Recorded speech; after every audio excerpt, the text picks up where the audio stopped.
Okay. नमस्ते दोस्तों, thank you very much for all love your support till now. ऐसे ही अपना प्यार बना के रखें और मेरे चैनल को सब्सक्राइब करें, शेयर करें, लाइक करें, ताकि मैं आप तक और भी ऐसे कैरियर टॉक्स लाता रहूं और नए नए लोगों से मिलवाता रहूं आपको, क्योंकि आपका एक सब्सक्रिप्शन और एक सब्सक्राइब बटन मेरे को मोटिवेट करेगा और लोगों तक पहुंचने के लिए, जो कि मैं एक्स्ट्रा टाइम निकाल करके आपके लिए लोगों तक पहुंचने की कोशिश करता हूं।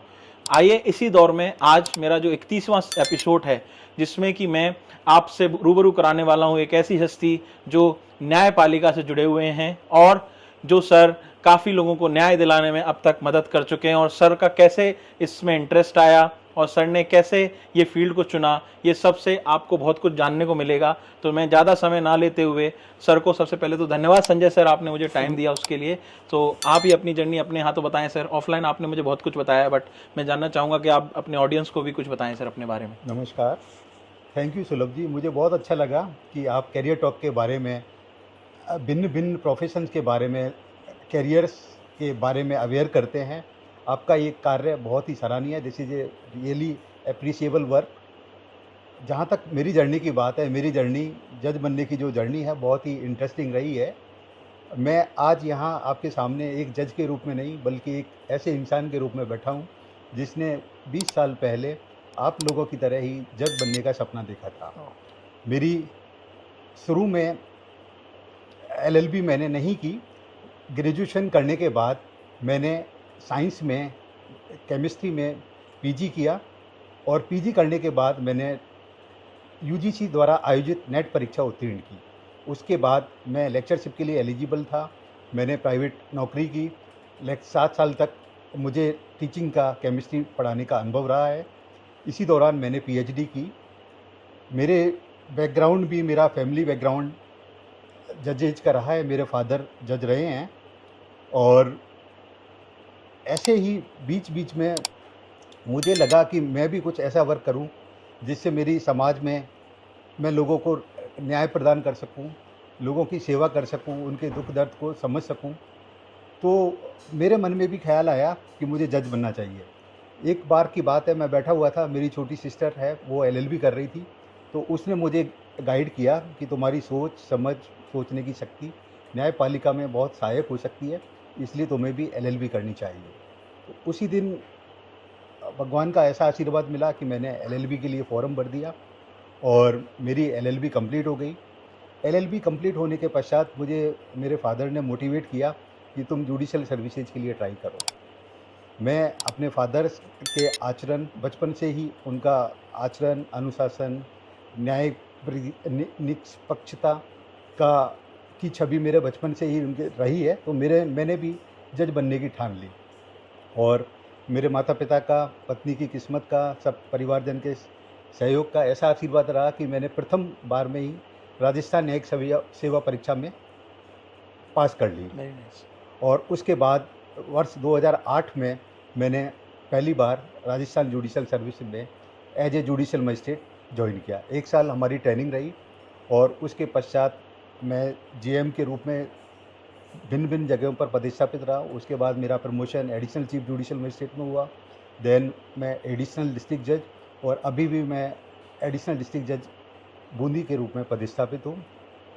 मेरा 17 साल का न्यायिक सेवा का कैरियर रहा है, और अभी 18वां साल चल रहा है। मैं अपने कैरियर से बहुत संतुष्ट हूँ। मुझे बहुत राहत मिलती है, संतुष्टि होती है जब मैं देखता हूँ कि लोगों को अपने कोर्ट में न्याय मिल रहा है। तो एक अजीब खुशी होती है, वो बहुत ही अच्छा लगता है। ग्रेट। तो सर ये तो ही आपकी जर्नी जानकर बहुत अच्छा लगा। तो सर फिर इससे एलएलबी से पहले तो आपने जब जो डिग्री करी थी, तो उस समय आपका क्या प्लान था करने का पहले? एलएलबी से पहले मेरे ग्रेजुएशन थी, मार्क्स अच्छे थे। मुझे एक बार तो इच्छा हुई कि एलएलबी में एडमिशन ले लूँ, लेकिन लोगों ने कहा कि तुम्हारा इतना अच्छा स्कोर किया है ग्रेजुएशन में, तो मेरे को फर्दर पीजी कोर्स के लिए जाना चाहिए। तो मैंने हालांकि तैयारी भी नहीं की, और बिना तैयारी के एग्ज़ाम दिया। क्योंकि मेरी बैकग्राउंड अच्छा था, सब्जेक्ट पे कमांड थी, तो मेरा यूनिवर्सिटी में प्रीलिम्स क्लियर हो गया और मेरा पीजी में एडमिशन हो गया। राजस्थान विश्वविद्यालय से मैंने पीजी की। उसके बाद मैं नेट की तैयारी की, तो नेट भी सफलता मिल गई अरे मुझे। वाह। केमिस्ट्री मेरा इंटरेस्टिंग सब्जेक्ट रहा है। लेकिन बाद में डेस्टिनी मुझे इस ओर खींच तो ले कहीं आई। ना कहीं लेक्चरशिप की ओर जाते हुए एकदम से न्यायपालिका की तरफ कन्वर्जन हो गया। बिल्कुल तो वो बिल्कुल। न्यायपालिका का कन्वर्जन, एक तो आपकी सिस्टर की थोड़ा मोटिवेशन, और दूसरा आपके पिताजी का ऑलरेडी जज रहे हुए आपने उनको देखा कि वो कैसे लोगों की मदद कर रहे हैं, जी। कैसे उनका रहन सहन से। तो सर अब अपन ने आप, ये तो आपकी जर्नी हुई, तो आजकल की जो बच्चे हैं वो भी कई बार क्या होता है उनका भी सर मल्टी स्किल में माइंड चलता है। आजकल का जो जेनजी युग चल रहा है उसमें क्या होता है कि बच्चे समझ नहीं पाते हैं। तो वो बच्चों को आप क्या कहना चाहेंगे? उसके बाद में फिर इस पर्टिकुलर फील्ड से रिलेटेड मैं आपसे जानना चाहूंगा कि क्या क्या वर्टिकल होते हैं। पहले अगर हम शुरुआत उन बच्चों के नॉलेज से करें कि उनको कैसे पता लगे, क्योंकि जनरली 10वीं 12वीं के बाद आजकल के पेरेंट्स, अभी भी ये युग चल रहा है जिसमें लोग डॉक्टर इंजीनियर बनाना चाह रहे हैं, जबकि उसके अलावा भी बहुत कुछ है। और मेरा इस वीडियो का माध्यम भी यही होता है कि मैं बता सकूं कि उस फील्ड के अलावा भी बहुत कुछ दुनिया में है। तो उन बच्चों को आप क्या कहना चाहेंगे सर, वो कैसे पहचाने कि उनका इंटरेस्ट इस जगह जा रहा है? बिल्कुल, बहुत अच्छा सवाल है आपका। यदि बच्चा चाहे तो 12th के बाद सीधा एलएलबी कोर्स कर सकता है, 5 इयर्स लॉ, और 5 इयर्स लॉ के बाद में 3 साल की अब प्रैक्टिस ज़रूरी कर दी है, पहले ऐसा नहीं था।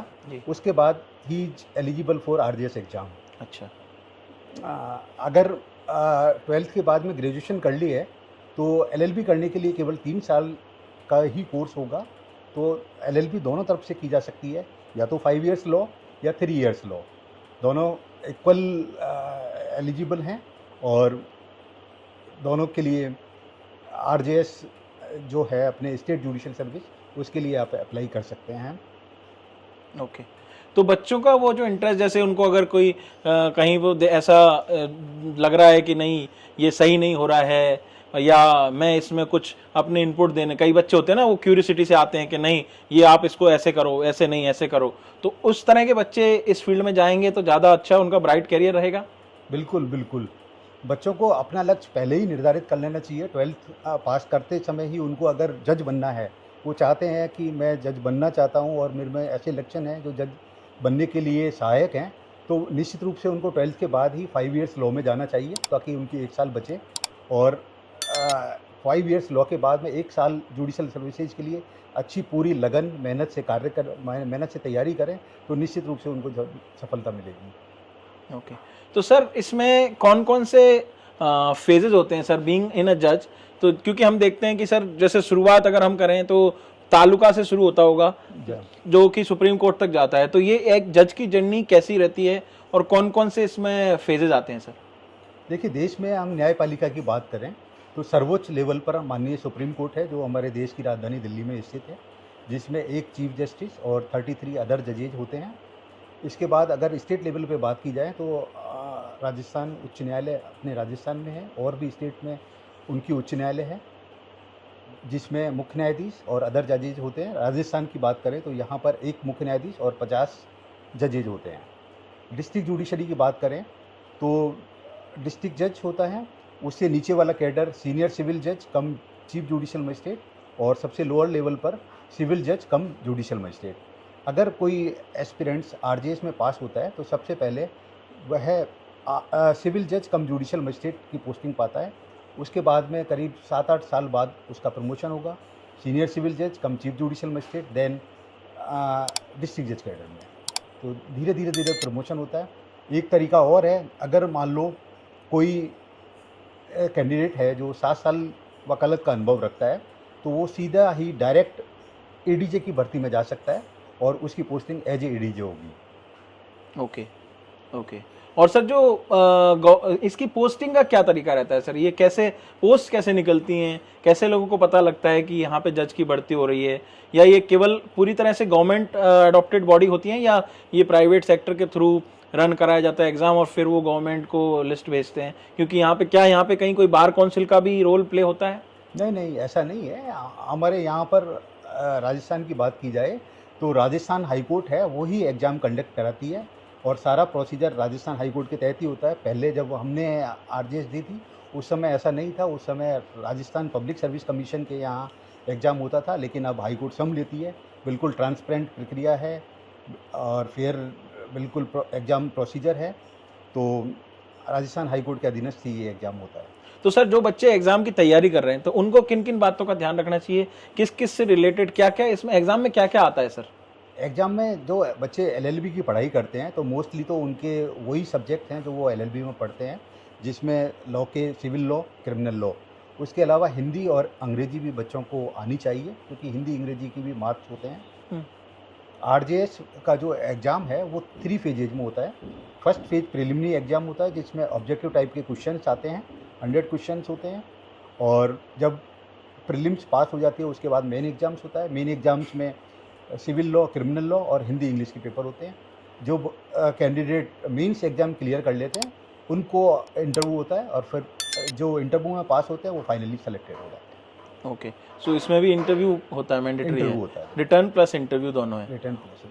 ओके, और तो ये जो आप बोल रहे थे सप्लीमेंट्री, तो उसमें रीजनिंग रिलेटेड क्वेश्चंस भी आते हैं, जनरल नॉलेज रिलेटेड भी आते हैं क्वेश्चंस? हाँ, कुछ क्वेश्चंस आते हैं, बट आप ये कह रहे हैं कि मेजरली 80% तो लॉ से रिलेटेड ही है law से टर्म्स, related। तो मेन अपना फोटे लॉ को अच्छे से स्ट्रांग रखना है। बेयर एक्ट पे बिल्कुल कमांड रखें, अच्छी गाइडेंस लें, प्रॉपर पढ़ाई करें, supreme court, Rajasthan high court के केस लॉ का अध्ययन करें, गहन अध्ययन करें।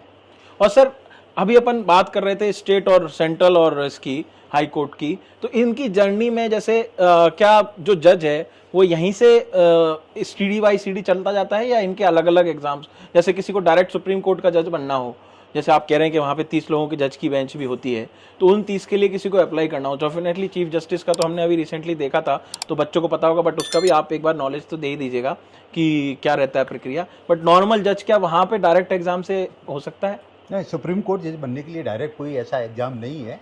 हाई कोर्ट जजेज जो होते हैं, जिनको अनुभव होता है, सीनियरिटी बेसिस पे वो सुप्रीम कोर्ट में जाते हैं। इसमें स्टेट का भी रिप्रेजेंटेशन होता है कि पर्टिकुलर स्टेट से इतने जजेज जाएंगे, उस हिसाब से जाते हैं। अच्छा। हालांकि ये भी प्रोविज़न है, डायरेक्ट कोई एडवोकेट है जिसके पास अच्छा खासा अनुभव है, वह भी सीधा ही सुप्रीम कोर्ट जा सकता है, पर कोई एग्ज़ाम ऐसा नहीं है। तो मिनिमम कितने साल का, जैसे साहब कह रहे हैं, जैसे कोई वकील अच्छा प्रैक्टिस कर रहा हो तो कितने साल मिनिमम एक्सपीरियंस 10 साल मिनिमम, 10 साल मिनिमम आवश्यक ऑन गोइंग। ओके, चाहे वो फिर किसी भी कोर्ट में हो, किसी भी कोर्ट में, नहीं हाई कोर्ट में हो, हाई कोर्ट में 10 साल का minimum practising lawyer. Lawyer. Okay, और जज का तो फिर आप कह ही रहे हैं कि वो तो जितने साल के हिसाब से जो गवर्नमेंट का बेंचमार्क होगा उसके अकॉर्डिंग वो वहाँ पे भेजते रहते हैं। ओके, तो सर स्टेट में कौन कौन से वर्टिकल होते हैं सर एज अ जज? क्योंकि सर हम देखते हैं गांव में अलग जज रहता है और हाई कोर्ट में अलग रहता है, फिर डिस्ट्रिक्ट में अलग, क्योंकि हर जगह हम आजकल ये छोटी कहो या बड़ी कहो, अदालत तो हर जगह एक बार बना ही दी है आम जन के, तो वहां पे कौन सा जज किस तरह से काम करता है? आपने अभी 3 वर्टिकल बताए थे सर, आपका खुद का भी प्रमोशन अभी 3rd लेवल तक पहुंच गया है, होपफुली आप जल्दी हाई कोर्ट भी पहुंचे और फिर सुप्रीम कोर्ट पहुंचे और हमें दोबारा मिलने का मौका मिले सर आपसे, तो उसका उस जर्नी को जानने के लिए तो थोड़ा उसमें रोशनी डाल सकते हैं सर आप?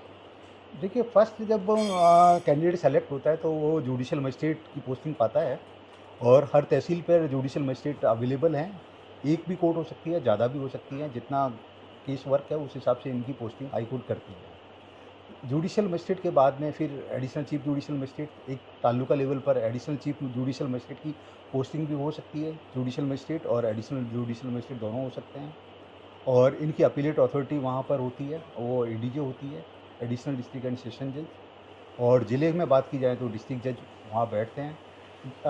स्पेशल कोर्ट्स होती हैं कई सारी, जैसे पॉक्सो कोर्ट है, SC ST कोर्ट है। मैं खुद SC ST जज हूँ, तो मेरे पास जो केसेज आते हैं वो पूरे ज़िले के शेड्यूल ट्राइब और शेड्यूल कास्ट के अगेंस्ट में जो ऑफेंस होते हैं उनके मामलों की सुनवाई मेरे कोर्ट में होती है। तो ऐसे पारिवारिक न्यायालय हैं, MACT न्यायालय हैं, मतलब डिफरेंट टाइप्स के कोर्ट्स जो हैं जी वो बने हुए हैं। तो सर इसी से मेरा एक प्रश्न उठता है, जैसे आपने बताया भी कि 2 प्रकार के वर्टिकल होते हैं, सिविल और क्रिमिनल, तो जैसे कई कॉर्पोरेट में जैसे लॉयर्स होते हैं तो वो क्या अलग अलग, कॉर्पोरेट लॉयर अलग बन जाता है, तो ऐसे ही क्या जज के लिए भी जो वो हाई कोर्ट या जैसे आप लोग एग्जाम दे करके जब अपॉइंट होते हैं तो उसमें भी क्या जज जो आपने अभी तालुकास बताया SC ST जनरल और उसके डिस्प्यूट के अलग, तो वो क्या वर्टिकल गवर्नमेंट डिसाइड करती है या आप लोगों की क्वालिफिकेशन के बेस पे आपको वो सीट दी जाती है सर एज अ जज? गवर्नमेंट का इसमें कोई रोल नहीं है। पोस्टिंग हाई कोर्ट द्वारा दी जाती है, माननीय उच्च न्यायालय द्वारा ही पोस्टिंग करती है। अगर जैसे ये कोर्ट मैंने बताई आपको, पारिवारिक न्यायालय, MACT, पॉक्सो, ये सब डीजे कैडर की पोस्ट है। अगर जुडिशियल ऑफिसर डिस्ट्रिक्ट जज लेवल का है तो उसकी इनमें से किसी भी कोर्ट में पोस्टिंग की जा सकती है। ये टोटल हाई कोर्ट का डिस्क्रिशन है, हाई कोर्ट अपने डिस्क्रिशन का यूज करते ही पोस्टिंग करती है। अच्छा, तो वो बेसिकली जैसे कोई नया आया जज आप उस टाइम पास होकर के और उस समय उस पर्टिकुलर कोर्ट में रिक्वायरमेंट है जज चाहिए, तो वो वहां पे उसकी पोस्टिंग कर देती है ताकि वहां पे वो चीज जल्दी से सॉल्व हो सके। ऐसे कोई उस पर्टिकुलर जज का वो बैकग्राउंड होना जरूरी नहीं है, राइट? कि भाई वो वहां से कोई ऐसी पढ़ाई करके आया हुआ हो तब उसको सिविल के केस दिए जाएं या उसको क्रिमिनल के केस दिए जाएं। बार बार चेंज होती रहती है वो। अच्छा, वो रैंडम किसी में भी जा सकता है, चेंज होती रहती है, वो कोई गारंटी नहीं है कि आप उसी में हमेशा रहेंगे। वो किसी भी कोर्ट में पोस्टिंग हो सकती है। अच्छा, वो एक तो सर अब जैसे अभी मैं बोल ही रहा था और टचवुड भगवान करे आप पहुंचे उस लेवल पे, तो अगर जैसे अब आपका जो अब आई थिंक नेक्स्ट लेवल आपका वही होगा कि अब आप हाई कोर्ट के लेवल पे ही पहुंचेंगे। अभी एडीजे हूँ तो डीजे में मेरा प्रमोशन होगा। तो वो कहाँ पे रहेगा सर, उसका क्या रोल रहेगा? सीनियरिटी बेसिस होगा। ओके। अभी मैं 7 साल मुझे एडीजे हो गए, हो सकता है आने वाले 2-3 साल में मेरा प्रमोशन डीजे में हो जाएगा। तो इसमें सर क्या इसमें भी कोई आप लोगों को इंटरनल एग्जाम देना पड़ता है, जैसे कई गवर्नमेंट में बोलते हैं कि ये प्रमोशंस एग्जाम के बेस पे होते हैं, या इसमें सर सीनियर यहाँ पे अलग हिसाब है? एग्जाम होता है senior division to additional district जज, तो मैं ऑलरेडी एडिशनल डिस्ट्रिक्ट जज हूँ। अब मेरा कोई एग्जाम मुझे देना नहीं है। अच्छा, केवल सीनियरिटी बेसिस पे मेरा प्रमोशन। ओके, क्योंकि ये भी एक नॉलेज वाली बात हो गई सर जी। तो आपने बोला कि जो अभी आप लेवल पे जिस पे पहुंचे हैं उस लेवल तक तो जैसे अदर गवर्नमेंट सेक्टर्स में इंटरनल जो एग्जाम होते हैं प्रमोशन वाले, वैसा इसमें भी आपके जज वाले में भी होते हैं to get to the next level. But अब आपका जो लेवल है उसमें वो सीनियरिटी और एक्सपीरियंस के बेसिस पे प्रमोशन, वो हाई कोर्ट या जो सुप्रीम कोर्ट की बेंचेस हैं जो उसके अकॉर्डिंग वो चेंजेस करेंगे, राइट? तो सर इसी दौर पे अगर जैसे आजकल के बच्चे ये भी जानना चाह रहे हैं कि जैसे अगर मैं जज बन गया तो आजकल क्या है कि थोड़ा फैंसी हो गए, तो क्या क्या फैसिलिटीज बीइंग अ जज व्यक्ति को मिलती हैं, किस तरह की वो, क्योंकि क्या होता है लोगों को आजकल वो भी चीज अट्रैक्ट करती है। हम देखते हैं कि जैसे पुलिस वाला IAS IPS है, उसको लाल बत्ती की गाड़ी मिल गई और बंगला मिल गया, तो क्या सर जज के साथ में भी कौन कौन सी फैसिलिटीज जुड़ी हुई हैं? पे स्केल तो आजकल पब्लिक है तो जेनरिक है, तो उस पर हमें बात करने की जरूरत नहीं, बट आप एक जेनरिक आइडिया दे सकते हैं कि क्या स्केल्स होती हैं जजेस में? देखिए मैं बताऊं आपको, जज जो है एक सामान्य नौकरी नहीं है। जज नौकरी के अलावा समाज में न्याय प्रदान करना, विश्वास प्रदान करने की ज्योति जलाने का संकल्प है। क्योंकि जुडिशल ऑफिसर्स बहुत रेस्पॉन्सिबिलिटी होती है, बहुत ड्यूटीज होती हैं, इसलिए मैक्सिमम फैसिलिटी जो है जुडिशल ऑफिसर्स को दी हुई है।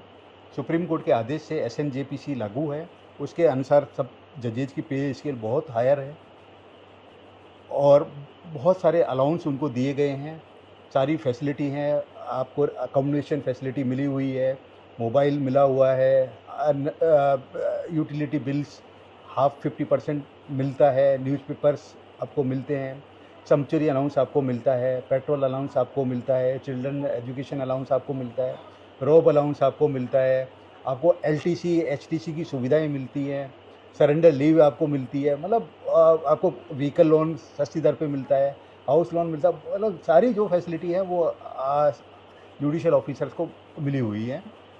और जुडिशल ऑफिसर की समाज में अपने आप बहुत रेस्पेक्ट है, रेस्पॉन्सिबिलिटी है, तो मैं मानता हूँ कि judicial service one of the best service है। सर कोई ऐसा आपका 18 साल के अनुभव में कोई ऐसा वाक्य आप शेयर करना चाहें जिससे कि आपको एक आत्मसंतुष्टि मिली कि भाई हाँ ये मैंने चीज़ को सॉल्व किया, या कोई मतलब ऑफ कैमरा भी कई लोग सॉल्व करते हैं, जरूरी नहीं आपने कोर्ट में ही किया हो जैसा आप कह रहे हैं ना, क्योंकि ये न्याय दिलाना एक प्रक्रिया है जो 24/7 एज ए जज अगर आप एक बार बन गए तो वो आपके अंदर आ जाती है। तो हो सकता है लोग बिना कोर्ट के भी आपके पास कुछ अनुभव शेयर करते हो या पूछते हो या न्याय मांगने के लिए ऑफलाइन भी आते हो, तो ऐसा कोई अनुभव सर आप शेयर करना चाहें जहां आपने उनको एडवाइस दी और वो एडवाइस उनको सही लगी और उन्होंने उसको पॉजिटिव वे में कन्वर्जन भी हुआ? बिल्कुल ऐसा है, अक्सर होता है, क्योंकि जब भी मैं अपने घर पर आता हूँ तो मेरे जो मित्र हैं या परिवार के लोग हैं और हैं वो सलाह लेने मुझसे आते हैं, तो जो प्रॉपर उनको लीगल रिलीफ मिल सकता है उसके लिए मैं उनको एडवाइस करता हूँ, उसी पर वो वर्क करते हैं और उनको रिलीफ भी मिल जाती है। क्योंकि आजकल क्या है ना सर, बहुत जल्दी लोग आक्रोशित हो जाते हैं, जल्दी लड़ने लग जाते हैं, उनको ये इफ एंड बट समझ में नहीं आता, बट वो तो लेकिन अगर आप जैसा कोई व्यक्ति उनको एक उसकी सही दिशा बताएगा तो हो सकता है वो कूल डाउन होकर के पहले समझें कि इसके क्या ड्रॉबैक भी हो सकते हैं, कितना लंबा खींच सकता है या इसकी ज़रूरत भी है कि नहीं। क्योंकि आप जब उस चीज़ को समझोगे तो उसको हो सकता है वो ज़रूरत ही ना हो, ज़बरदस्ती उस चीज़ को करने की कोशिश कर रहा हो। जी बिल्कुल। तो आई थिंक सर मोस्टली चीज़ें तो आपने बता ही दी। और ये अगर जैसे अभी क्या कोई एग्जाम्स या कुछ आने वाले आपके अगर नॉलेज में हो सर, तो इसका बोर्ड, तो सर इसका सिलेक्शन में क्या कौन कौन बैठता है इसके जस्ट एग्जाम के बाद में, इसके सिलेक्शन का प्रोसेस क्या होता है? जैसे आपने बोला इंटरव्यू होता है वो, तो क्या क्या वही हाई कोर्ट के जजेस या उनकी कोई कमेटी बनी रहती है जो फिर आपका इंटरव्यू लेते हैं? हाँ बिल्कुल, इसमें इंटरव्यू बोर्ड होता है जिसमें हाई कोर्ट का जज ही चेयरमैन होता है और अदर जजेज भी होते हैं, वो मेंबर होते हैं और सभी की राय से मार्क्स दिए जाते हैं और ओके। सिलेक्शन होता है। तो सर जैसे आपने बताया कि स्टेट का अलग होता है सिलेक्शन और सेंट्रल का अलग होता है सिलेक्शन, राइट? मतलब जो जज बनते हैं वो सेंट्रल के अलग जाते हैं और स्टेट में अलग जाते हैं, या ये पूरा ऑल इंडिया लेवल पे हाई कोर्ट ही कंडक्ट करती है, तो वो फिर मार्क्स के अकॉर्डिंग, जैसे आईपीएस होता है वो उसी तरह से क्या जज में भी जैसे कैडर होते हैं कि उसको राजस्थान कैडर का लेना है? अब जैसे आईपीएस में मैंने सुना है कि इनके कैडर्स होते हैं कि कोई जैसे अगर राजस्थान कैडर किसी ने सॉल्व चूज किया होगा तो उसको फिर पोस्टिंग राजस्थान में दी जाएगी। इसी तरह क्या जज की भी पोस्टिंग ऐसे डिसाइड होती है? नहीं, जुडिशल सर्विस में सेंट्रल लेवल पर कुछ भी नहीं है, जो होगा स्टेट लेवल पर ही होगा। अगर जिस स्टेट में कैंडिडेट क्वालिफिकेशन करता है उसकी पोस्टिंग उसी स्टेट में होगी, वो अदर स्टेट में वो पोस्टिंग नहीं पा सकता। ओके। जो एडिशनल डिस्ट्रिक्ट जज या डिस्ट्रिक्ट जज की पोस्ट है वो equivalent to central IPS IAS के इक्वलेंट है। ओके। सेंट्रल लेवल पर ऐसी कोई डिफरेंट पोस्ट आईजीएस के नाम से नहीं है। ओके। तो सर क्या इसमें बच्चा दूसरे स्टेट का भी अपने उस स्टेट में अप्लाई कर सकता है? हाँ बिल्कुल कर सकता वैसा तो कोई रूल नहीं है नहीं, कि नहीं, नहीं वहाँ का रहना हुआ जरूरी हो? है। अदर स्टेट के बच्चा अप्लाई कर सकता है, बस उसकी क्वालिफिकेशन वो एलएलबी और वो होनी चाहिए और वो एग्जाम को स्कोर को निकाल पाए। क्योंकि वो जो पेपर दे, पेपर में ऐसी कोई फाउंडेशन नहीं है, फॉर्म भरते समय ऐसा कोई रूल नहीं है। इंडियन सिटीजन मस्ट है, बस बिल्कुल इंडिया का सिटीजन होना चाहिए और एजुकेशन क्वालिफिकेशन को वेरीफाई होना चाहिए। बिल्कुल, जो बेसिक रिक्वायरमेंट्स है, एज लिमिट वगैरह, जी। वो सब। तो इसमें सर कितनी लिमिट होती है बीइंग एप्लीकेंट एज अ जज? मिनिमम 21 ईयर्स और मैक्सिमम 40 ईयर्स। अच्छा, 40 ईयर्स तक आप अपना कोशिश कर सकते हैं। तो वो क्योंकि मैंने ये क्वेश्चन इसलिए पूछा, क्या होता है सर कई बच्चे डिमोटिवेट हो जाते हैं, आजकल के बच्चे बहुत जल्दी डिमोटिवेट भी हो जाते हैं, तो उन बच्चों को मैं आपसे जानना चाहूंगा, क्योंकि आपने भी बहुत कुछ देखा है। टचवुड आपका सिलेक्शन फर्स्ट अटेम्प्ट में हो गया, लेकिन कई बार होता है बच्चों का नहीं होता है, तो वो इसमें क्या, जैसे कई एग्जाम्स में अटेम्प्ट भी फिक्स होते हैं, 1 या 2 या 3, तो क्या जज वाले में भी क्या अटेम्प्ट फिक्स होते हैं सर? नहीं, इसमें ऐसा कोई फिक्स नहीं है, लेकिन उन बच्चों के लिए मैं कहना चाहूँगा कि अगर वो असफल हो जाते हैं तो हिम्मत नहीं आ रहे हैं, प्रयास करें, वापस मेहनत करें, पूरी लगन, धैर्य, अनुशासन से तैयारी करें तो अवश्य सफलता उनको मिलेगी।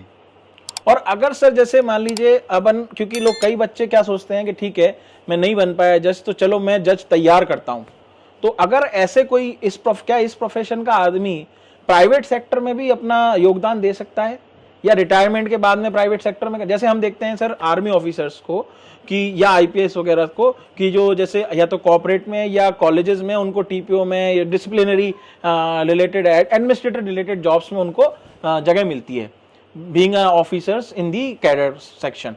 तो क्या इसमें भी एज अ जज, चलिए रिटायर वाला भी या बिना रिटायरमेंट के, जैसे जिसका हो नहीं पाया, उसके लिए भी कोई ऐसा प्राइवेट सेक्टर में भी कोई ऐसा है असाइनमेंट जो वो चूज कर सकता है, अगर खुदा न खास्ता वो गवर्नमेंट में सिलेक्ट नहीं हो पाए, फिर भी उसको इस फील्ड में ही रहना है?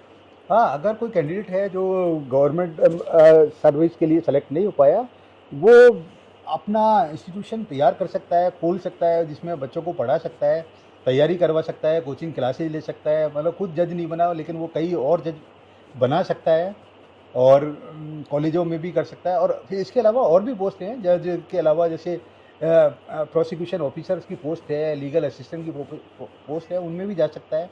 प्राइवेट कंपनियों में लीगल रिसर्चर है कंपनियों में, तो वहाँ भी उसका स्कोप है। तो ऐसा नहीं है कि अगर जुडिशियल ऑफिसर नहीं बन पाया तो उसके पास और कोई रास्ता नहीं है, रास्ते उसके पास हमेशा अवेलेबल है। ग्रेट। तो जैसा सर ने बोला कि रास्ते आपके खुले हुए हैं, बट आपको ध्यान रखना है और आपको देखना है कि कौन सा रास्ता आपके लिए फिट बैठ रहा है। और इसी नोट पे मैं यही कहूंगा कि कोशिश करते रहिए, कोशिश करने वालों की कभी हार नहीं होती और डूब के नैया पार नहीं होती। और जिस तरह से संजय सर ने हमारे को इनपुट्स दिए हैं, I think most of the thing तो सर आपने कवर कर ही दी। फिर भी अगर कोई ऐसी बात रह गई हो जो बच्चों के जानने की हो, या कोई आपकी जर्नी का पार्ट जो आप हमारे साथ शेयर करना चाहें, जो कि एक प्रोत्साहित जर्नी बन सकती है लोगों को जानने पे, तो sir please on and note अगर आप कुछ बताना चाहें। मैं लास्ट में ये कहना चाहूँगा, there is no shortcut to success.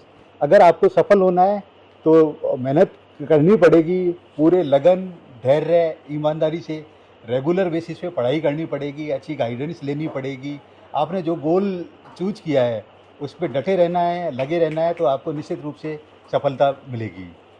Okay, so I think इसी नोट के साथ हम इसको एंड करते हैं सर, कि आपने अपना बहुमूल्य समय दिया sir. Thank you very much first of all for joining me to share your knowledge and thoughts, और होप आपके ये जो थॉट्स हैं, जो सर ने एक्सपीरियंस शेयर किया अपना, वो आपके काम आएगा और आप भी आने वाले समय में एक अच्छा जज बन पाएंगे, और या फिर जुडिशरी से रिलेटेड जो जो सर ने फील्ड्स बताएं उनमें से किसी ना किसी फील्ड में आप भी एक अच्छे मुकाम पर पहुंचेंगे। और आने वाले समय में अगर मुझे मौका मिला तो मैं आपके साथ बैठ करके आपके जो एक्सपीरियंस है वो बच्चों के साथ शेयर करने की कोशिश करूंगा। इसी नोट पे thank you, Sulabh ji, keep thank you. Subscribing the channel, do share it and like the thing. Thank you sir.